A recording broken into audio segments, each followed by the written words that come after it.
बोला छत्रपती शिवाजी महाराज की जय भवानी। होऊ घातलेल्या विधानसभेच्या निवडणूक प्रचाराप्रसंगी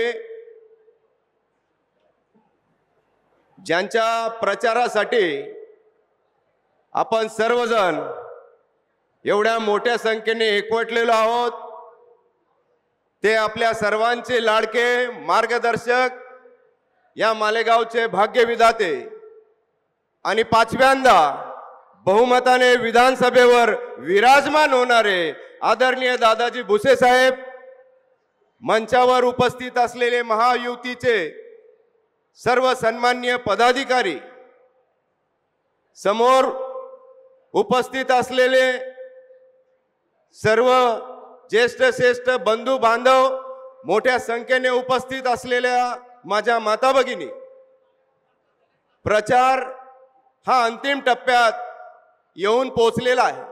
हा प्रचार अंतिम टप्प्यामध्ये येऊन पोहोचलेला आहे। सर्व महायुतीचे प्रमुख पदाधिकाऱ्यांनी गावोगावी, खेडोपाडी, मालेगाव शहरात, वाडी वस्त्यांवर मोठमोठ्या सभांमधून हे मैदान गाजवलं, शिवसेनेचा प्रचार केला आणि प्रचार करत असताना आदरणीय भुसे साहेबांनी जो या मालेगाव तालुक्याचा कायापालट केलेला आहे, जो विकास केलेला आहे, हा विकास घेऊन आम्ही सर्वजण या प्रचारामध्ये उतरलो होतो।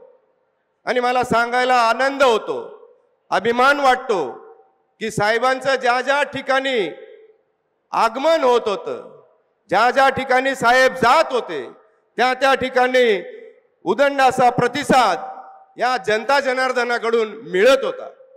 आणि मला खास या ठिकाणी आवर्जून सांगायचं आहे की जसं साहेब प्रचारात उतरले होते तसंच साहेबांच्या खांद्याला खांदा लावून आमच्या माई साहेबांनी देखील हा तालुका आणि हा शहर पिंजून टाकला। मी त्यांचे देखील या ठिकाणी आभार व्यक्त करतो। आणि त्याच पाठोपाठ आपल्या सर्वांना अभिमान वाटतो, आम्हा सर्वांना अभिमान वाटतो भुसे साहेबांच्या या दोन्ही पुत्रांचा, अजिंक्य भाऊ असतील, आविष्कार भाऊ असतील, यांनी देखील या मालेगाव शहर आणि तालुका पिंजून टाकलेला आहे।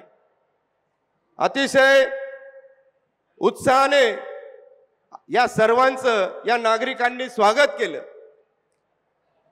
ज्या पद्धतीने प्रचार सुरू झाला आणि या मालेगावच्या युवकांनी निर्धार केलेला आहे की माझं मत धनुष्याला, माझं मत विकासाला, या मालेगाव तालुक्याच्या शेतकऱ्यांनी निर्धार केलेला आहे माझं मत आमच्या कैवाऱ्याला, आणि या माझ्या लाडक्या माता भगिनींनी निर्धार केलेला आहे की माझं मत माझ्या लाडक्या भावाला।